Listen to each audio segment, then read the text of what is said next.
님들, 요즘 중동 뉴스 보면서 어떤 생각해? 아마 대부분은 또 전쟁이네, 기름값 오르겠다, 이러고 끝내지? 근데 잠깐, 딱 집중해봐. 지금 이스라엘 네타냐후 총리가 전 세계에 엄청난 비난을 받으면서도 전쟁의 브레이크를 왜 안 받는지, 그 진짜 이유를 아는 사람이 과연 몇 명이나 될까? 힌트 하나 줄. 이건 종교전쟁도 아니고 영토 분쟁도 아니야. 핵심은 딱 한 가지야. 네타냐후라는 아저씨가 감옥 가기 싫다는 거야. 맞아. 현직 이스라엘 총리가 지금 뇌물수수, 사기, 배임이라는 세 가지 중대범죄 혐의로 법원에서 재판을 받고 있는 피고인 신분이거든. 그리고 전쟁이 계속되는 한 재판은 미뤄지고 총리 자리는 유지되고 감옥은 멀어지는 거야. 이게 2026년 중동전쟁의 숨겨진 방정식이야. 근데 이게 나랑 무슨 상관이냐고? 엄청난 상관이 있어. 이 아저씨 한 명의 정치적 생존 욕구가 지금 전 세계 기름값을 뒤흔들고 있거든. 호르무즈 해협이라는 세계 최대 석유 길목이 막히면서 국제유가가 최악의 시나리오에서 배럴당 174달러까지 치솟을 수 있다는 경고가 나왔어. 지금 6,070달러 수준이니까 2배 반 이상 오르는 거야. 기름값이 그렇게 뛰면 뭐가 달라지냐고. 우리가 마트에서 사는 라면, 과자, 생필품 가격이 전부 다 올라. 버스비도 오르고 난방비도 오르고 택배비도 올라. 결국 내 월급은 그대로인데 나가는 돈이 늘어나는 거야. 이게 바로 인플레이션이야. 여기서 끝이 아니야. 물가가 오르면 한국은행 같은 중앙은행이 금리를 내리기가 어려워져. 지금 다들 제발 금리 좀 내려서 대출이자 줄여줘 라고 기다리고 있잖아. 근데 중동에서 전쟁이 길어질수록 그 기다림이 더 길어진다는 거야. JP모건의 제이미 다이먼 회장도 이걸 가장 무서운 시나리오로 꼽았어. 금리가 예상보다 훨씬 오래 높게 유지되는 이른바 끈적한 인플레이션 상황이 오면 집값, 주식, 코인 할 것 없이 자산 가격 전반에 하방 압력이 오는 거거든. 그럼 이 상황에서 손해만 보는 사람만 있냐고? 절대 아니야. 세상이 불안해질수록 오히려 돈을 버는 사람들이 있거든. 첫 번째는 당연히 월가의 대형은행들이야. 변동성이 커질수록 트레이딩 수익이 늘어나는 구조니까. 근데 오늘 내가 진짜 주목하고 싶은 건 두 번째야. 바로 우리나라 K방산이야. 지금 전 세계가 국방비를 폭발적으로 늘리고 있어. 중동 국가들은 이번 전쟁을 보면서 우리도 제대로 된 방어 무기가 필요하다는 걸 뼈저리게 느꼈거든. 근데 미국 무기는 너무 비싸고 납기도 느려. 러시아 무기는 이미 제재 대상이고 이때 등장한 게 한국이야. 성능 좋고 가격은 합리적이고 납기는 쿠팡급으로 빠른 K방산이 전 세계 무기 시장에서 완전히 새로운 플레이어로 떠오른 거야. LIG 넥스원 수주 잔고가 23조 원을 돌파하고 하나에어로스페이스 매출이 31조 원을 넘길 거라는 전망이 나오는 게 다 이런 구조적 변화 때문이야. 오늘 우리가 파헤칠 이야기는 크게 두 가지야. 첫 번째, 네타냐후는 왜 감옥 가기 싫어서 전쟁을 못 끝내고 있는 건지, 그 부패 혐의의 실체와 정치적 계산을 완전히 해부해줄게. 두 번째, 이 혼돈 속에서 조용히 역대급 기회를 잡고 있는 K방산의 진짜 실체를 숫자로 보여줄게. 뉴스 헤드라인만 봐서는 절대 알 수 없는 이야기야. 남들이 공포에 질려서 허둥댈 때 오늘 이 영상을 끝까지 본 사람만 구조를 보게 될 거야. 자, 첫 번째 이야기. 네타냐후 아저씨의 진짜 속내부터 완전히 해부해볼게. 이 사람 별명이 비비야. 이스라엘에서 20년 넘게 총리를 해온 정치 구단이거든. 근데 이 사람이 지금 처한 상황을 딱 한 문장으로 표현하면 이래. 학교에서 엄청난 사고를 쳐서 교무실 끌려가기 직전인데 갑자기 학교에 불이 난 거야. 불이 나는 동안에는 선생님이 너 혼낼 겨를이 없잖아. 불 끄는 게 먼저니까. 네타냐후한테 지금 전쟁이 딱 그 불이야. 구체적으로 들어가 볼게. 네타냐후는 2019년부터 세 가지 중대 형사사건으로 기소돼서 지금까지 재판을 받고 있어. 법원에서는 피고인 신분이면서 동시에 총리 집무실에서 국정을 운영하고 있는 거야. 이게 얼마나 황당한 상황인지 감이 오지? 첫 번째 사건은 케이스 1000이야. 외국의 억만장자 친구들한테서 샴페인, 시가, 보석 같은 호화 선물을 받았다는 거야. 얼마나 받았냐고? 26만 달러어치야. 우리 돈으로 약 3억 8천만 원이 넘어. 그냥 가끔 선물 받은 게 아니라 지속적으로, 조직적으로 챙겼다는 게 검찰 주장이야. 두 번째 사건은 케이스 2000이야. 이스라엘의 대형 신문사 발행인이랑 비밀 거래를 했다는 혐의야. 내용이 뭐냐면 그 신문사 경쟁지의 발행 부수를 정부 차원에서 제한해주는 대가로 그 신문사가 네타냐후한테 유리한 기사를 써주기로 약속했다는 거야. 쉽게 말해서 내가 네 경쟁자 눌러줄게. 너는 나 좋게 써줘. 이런 거래야. 언론을 자기 입맛대로 요리하려 한 거지. 세 번째이자 가장 심각한 게 케이스 4000이야. 이스라엘 최대 통신사인 베제크라는 회사에 각종 규제 혜택을 몰아줬어. 그 대가로 베제크 소유주가 운영하는 뉴스 사이트에서 네타냐후를 띄워주는 기사를 쓰도록 조종했다는 거야. 이건 단순한 선물 수수가 아니라 국가 권력을 이용해서 언론을 장악하려 한 혐의라 훨씬 더 무거워. 세 사건 모두 유죄 판결이 나오면 총리직 박탈은 물론이고 실형이 불가피한 수준이야. 그러니까 네타냐후 입장에서 전쟁이 끝난다는 건 뭘 의미하냐고. 전시 비상 상황이 해제되고 재판이 본격 재개되고 그고 연립정부가 흔들리기 시작하는 거야. 연립정부가 무너지면 총리직도 끝이야. 총리직이 끝나는 순간 그를 보호해줄 정치적 방패가 사라지는 거고, 그러면 법정에서 홀로 서야 하는 거지. 이거라면 왜 그가 미국의 조기 종전 압박에도 불구하고 완벽한 승리전까지 멈출 수 없다고 버티는지 이해가 되지? 완벽한 승리라는 게 언제인지 아무도 몰라. 그러니까 사실상 무한정 전쟁을 끌 수 있는 핑계가 되는 거야. 정치학에서는 이걸 전환적 전쟁이라고 불러. 국내의 정치적 위기를 돌파하기 위해 외부의 적을 만들어 국민의 시선을 돌리는 전략이야. 역사에서 수도 없이 반복된 공식이지. 실제로 전쟁 초반에는 이스라엘 국내 여론이 하나로 뭉치는 이른바 깃발 아래 결집 효과가 나타났어.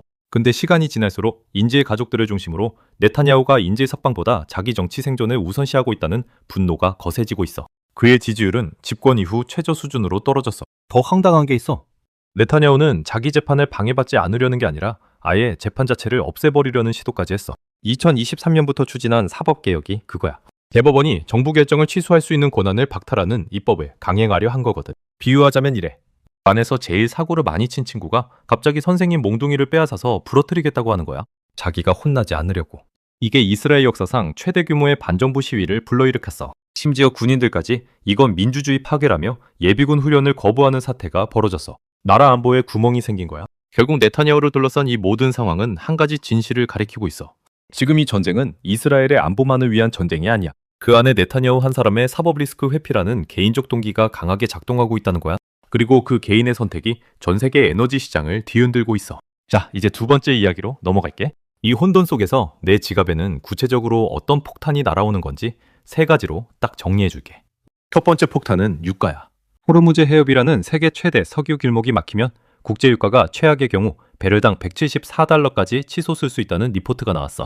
지금 6,070달러 수준이니까 2배 반 이상 오르는 거야. 이게 왜 무서우냐면 기름값은 모든 물가의 뿌리거든. 트럭이 기름을 먹고 달려야 마트에 물건이 도착하고 공장이 에너지를 써야 제품이 만들어지잖아. 기름값이 오르면 결국 라면, 과자, 음료수, 생필품 가격이 전부 다 올라. 배달비도 오르고 버스비도 오르고 택배비도 올라. 내 월급은 그대로인데 나가는 돈만 늘어나는 거야. 두 번째 폭탄은 인플레이션이야. 물가가 오른다는 게 단순히 장보기가 힘들어진다는 얘기가 아니야. 인플레이션이 심해지면 우리가 가진 돈의 가치 자체가 줄어들어. 100만 원으로 살 수 있는 물건이 줄어드는 거니까. 특히 지금처럼 에너지 가격 상승으로 생기는 인플레이션은 끈적한 인플레이션이라고 불러. 한번 오른 가격이 쉽게 안 내려오는 특성이 있거든. 이게 왜 끈적하냐면 기업들이 한번 올린 가격을 자발적으로 내리는 경우가 거의 없기 때문이야. 소비자만 피해를 보는 구조지. 세 번째 폭탄이 사실 가장 직접적으로 우리한테 타격을 줄 수 있는 거야. 바로 금리야. 물가가 잡히지 않으면 한국은행이 기준금리를 내리기가 어려워져. 지금 많은 사람들이 제발 금리 내려서 대출이자 좀 줄여줘 라고 간절히 기다리고 있잖아. 집 살 때 받은 주택담보대출, 전세대출, 사업운영 자금대출. 이 이자 부담이 금리가 높을수록 눈덩이처럼 불어나거든. JP모건 제이미 다이먼 회장이 이걸 가장 무서운 시나리오로 꼽은 이유가 있어. 금리가 예상보다 훨씬 오래 높게 유지되면 집값도 못 오르고 주식도 힘들고 소비도 얼어붙어. 경기 전체가 침체로 빠져드는 거야. 모건 스탠리 분석에 따르면 유가가 10% 오를 때마다 한국 소비자 물가는 0.35%포인트씩 올라가. 유가가 2배 가까이 뛰는 상황이면 우리 물가가 얼마나 올라갈지 이제 감이 오지? 중공전쟁이 강 건너 불이 아닌 이유가 바로 이거야. 그 총소리 한 방이 내 마트 영수증을, 내 대출이자를, 내 통장 잔액을 직접 건드리고 있는 거거든. 자, 그럼 마지막 세 번째 이야기야. 이 혼돈 속에서 조용히 역대급 기회를 잡고 있는 K방산의 진짜 실체를 파헤쳐볼게. 비가 오면 누가 돈을 버냐고? 우산 파는 사람이지. 이 단순한 원리가 지금 전 세계 방산 시장에서 그대로 작동하고 있어. 세상이 불안해질수록 각 나라들이 우산, 즉 무기를 사려고 지갑을 여는 거야. 그리고 지금 그 우산을 가장 잘 만들면서 가격도 합리적인 나라가 어딘지 알아? 바로 한국이야. 왜 갑자기 K방산이 대세가 됐는지 이해하려면 구매자 입장에서 생각해봐야 해. 중동 국가들 입장에서 무기 살 때 선택지가 뭐가 있었냐고. 첫 번째는 미국산이야. 성능은 최고지. 근데 너무 비싸. 그리고 납기가 엄청 오래 걸려. 주문하고 몇 년씩 기다리는 경우도 있어. 두 번째는 러시아산이야. 가격은 괜찮았는데 지금 러시아 자체가 국제 제재 대상이라 거래 자체가 어려워. 세 번째는 유럽산인데 미국이랑 비슷하게 비싸고 납기도 길어. 이 빈틈을 한국이 파고든 거야. K방산의 강점이 뭔지 딱 세 가지로 정리해줄게. 첫째, 성능이야. 한국 무기는 실제 전쟁 위협에 노출된 환경에서 개발됐어. 북한이라는 실질적인 위협이 있으니까 허투루 만들 수가 없거든. 실전에 가정한 테스트와 검증이 다른 나라보다 훨씬 철저하게 이루어져 있어. 둘째, 가격이야. 미국산 대비 확실히 합리적인 가격대를 제공하면서도 성능은 크게 뒤지지 않아. 셋째, 납기야. 이게 요즘 가장 결정적인 경쟁력이야. 지금 세계가 불안한 상황에서 무기가 필요한 나라들은 빨리 받고 싶거든. 한국은 생산 능력이 받쳐주니까 빠르게 납품할 수 있어. 업계에서는 이걸 푸판급 납기라고 표현할 정도야. 숫자로 확인해 볼게. LIG 넥스원이라는 회사 들어봤어? 천궁2라는 중거리 지대공 미사일을 만드는 회사야. 이 회사 수주 잔고가 23조 원을 돌파했어. 수주 잔고라는 게 뭐냐면 이미 계약은 다 됐는데 아직 납품 못한 물량이야. 쉽게 말해서 앞으로 벌어들일 돈이 이미 23조 원어치 확정돼 있다는 거야. 중동 국가들이 천궁을 없어서 못 살 정도로 수요가 폭발적이거든. 한화 에어로스페이스는 어때? K9 자주포라는 제품을 만드는데 이 회사 올해 매출이 31조 원을 넘길 거라는 전망이 나왔어. 불과 몇 년 전만 해도 이 회사가 이 정도 규모가 될 거라고 예상한 사람이 얼마나 됐을까? 현대로템의 K2 전차도 마찬가지야. 중동은 물론 폴란드 같은 유럽 국가들까지 수주가 줄줄이 이어지고 있어. 근데 여기서 중요한 포인트가 있어. 과거의 방산주들은 전쟁 뉴스 나올 때만 반짝 오르다가 뉴스 잠잠해지면 다시 내려오는 단순 테마주 성격이 강했어. 근데 지금은 달라. 실제 매출과 수주 잔고라는 숫자가 뒷받침되고 있어. 이게 구조적 성장이야. 테마가 아니라 실적이 만들어내는 성장이라는 거지. 왜 이게 구조적이냐고? 지금 전 세계 각국이 국방비를 늘리는 건 단순히 이번 중동 전쟁 때문만이 아니야. 러시아 우크라이나 전쟁, 미중 갈등, 북한 핵위협까지 겹치면서 세계 각국이 우리도 든든하게 방어 준비를 해야 한다는 걸 깨달은 거야. 이건 한두 해로 끝날 흐름이 아니야. 앞으로 10년, 20년을 내다보는 구조적 변화야. 중동 국가들이 추진하는 비전 2성 3동 같은 국가 개조 프로젝트에도 K방산 기술이 핵심 파트너로 들어가 있어. 이건 단발성 거래가 아니라 수십 년짜리 동반자 관계로 발전하고 있다는 거야. 피자 비유로 쉽게 설명해 줄게. 피자 8조각을 10명이 나눠 먹다가 갑자기 4조각으로 나눠 4명만 먹는다면 각자 받는 양이 2배로 늘잖아. 전 세계 무기 시장에서 러시아가 제재로 빠지고 중국산은 신뢰도 문제로 외면받으면서 공급자 수가 줄었어. 그 빈자리를 한국이 채우고 있는 거야. 같은 수요를 더 적은 공급자가 나눠 갖는 구조가 된 거지. K방산한테 이보다 좋은 환경이 없는 거야. 오늘 우리가 함께 파헤친 것들을 정리해 볼게. 근데 그냥 요약으로 끝내면 아쉽잖아. 오늘 배운 걸 실제로 어떻게 써먹을 수 있는지, 앞으로 뭘 봐야 하는지까지 딱 짚어줄게. 오늘 이야기의 핵심을 한 문장으로 압축하면 이거야. 세상에서 가장 비싼 정치적 도박은 한 사람의 감옥 회피 욕구가 전 세계 경제를 인질로 잡은 것이다. 네타냐후라는 한 명의 정치인이 뇌물 혐의 재판을 피하려고 전쟁을 끌고 있고 그 결과로 호르무즈 해협이 흔들렸어.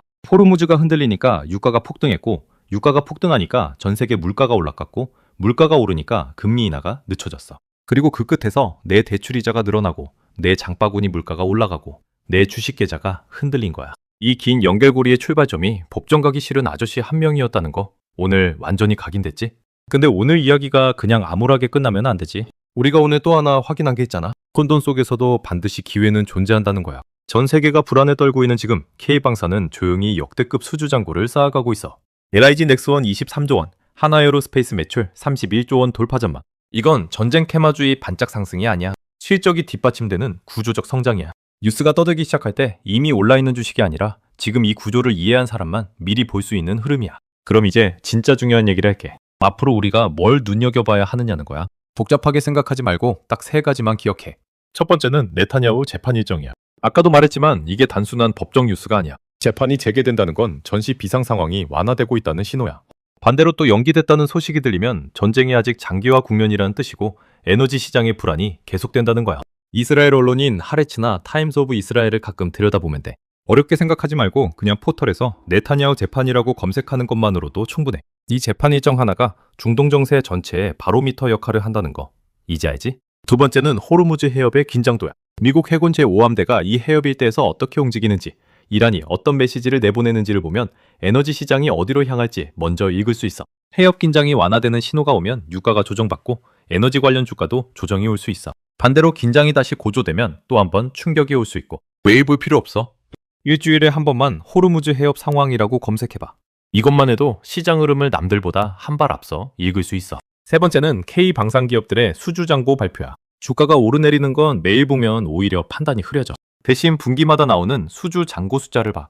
수주잔고가 늘어나고 있다면 앞으로 벌어들일 돈이 계속 쌓이고 있다는 거야. 이건 단기 테마가 아니라 장기 성장의 증거거든.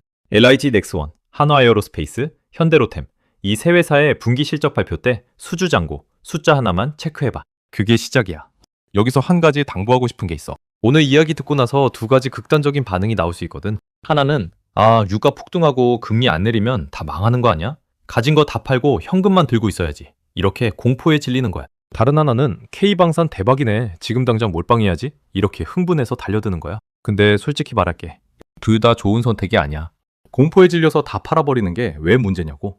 시장이 가장 패닉 상태일 때가 사실 가장 저렴하게 살 수 있는 타이밍이거든. 2026년 3월 코스피가 하루 만에 12% 빠지던 날 공포에 떨면서 전부 손절한 사람도 있었고, 반대로 이걸 기회로 보고 저가에 차근차근 담은 사람도 있었어. 그 차이는 딱 하나야. 구조를 알고 있었느냐, 몰랐느냐. 구조를 알면 패닉 속에서도 냉정하게 판단할 수 있어. 모르면 감정이 판단을 지배하는 거야. 반대로 흥분해서 한 종목에 몰빵하는 것도 위험해. K방산이 구조적 성장주라는 건 맞아. 근데 어떤 주식이든 단기적으로는 과열과 조정을 반복해. 지금 당장 뛰어들기 전에 적어도 그 회사가 뭘 만드는지, 수주 잔고가 얼마인지, 주요 고객이 어느 나라인지 정도는 알고 투자해야 해. 아는 만큼 흔들리지 않거든. 주가가 단기 조정을 받을 때 이거 망하는 거 아니야? 하고 팔아버리는 게 아니라 수주 잔고는 멀쩡한데 잠깐 숨 고르는 거구나 하고 버틸 수 있는 게 진짜 투자거든. 초보자분들한테 특별히 하나 더 얘기해 줄게. 오늘 이 영상 보면서 처음 들어보는 단어들이 꽤 있었을 거야. 호르무즈 해역, 수주 잔고, 끈적한 인플레이션, 전환적 전제. 다 외울 필요 없어. 그냥 이것 하나만 가져가. 세상 모든 경제 뉴스는 연결되어 있다. 중동에서 총소리가 나면 내일 기름값이 오르고, 정치인 한 명이 재판을 피하려 하면 전 세계 금리 경로가 바뀌고, 그 혼돈 속에서 누군가는 조용히 23조 원어치 계약서에 도장을 찍는다는 거. 이 연결고리를 보는 눈이 생기는 게 경제 공부의 시작이야. 오늘 이 영상을 보기 전과 후가 조금이라도 달라졌다면 그게 바로 성장한 거야. 경제를 공부한다는 게 처음부터 모든 걸 완벽하게 이해하는 게 아니야. 오늘처럼 하나씩 연결고리를 찾아가는 거야. 네타냐후 뉴스가 나오면 재판 일정이 떠오르고, 유가 뉴스가 나오면 호르무즈 해협이 연결되고, 방산 뉴스가 나오면 수주 잔고가 궁금해지는 그 순간, 님들은 이미 헤드라인만 보는 사람이 아닌 거야. 구조를 보는 사람이 된 거지. 사냥꾼은 총소리에 놀라서 도망치지 않아. 그 소리가 어디서 났는지 방향을 잡고 다음 움직임을 먼저 계산하는 거야. 남들이 뉴스 헤드라인 보고 공포에 질려 허둥댈 때 오늘 이 영상을 끝까지 본 님들은 이미 그 한 발 앞에 서 있는 거야. 오늘 이야기 도움됐다면 좋아요 한번 시원하게 눌러줘. 분석해줬으면 하는 종목이나 뉴스 있으면 댓글로 남겨줘. K방산 개별 종목 분석이나 호르무즈 해협 재개방 시나리오 같은 후속 영상도 준비해볼게. 내가 또 밤새서 팩트체크하고 돌아올게. 구독하고 우리 다 같이 진짜 부자 되자.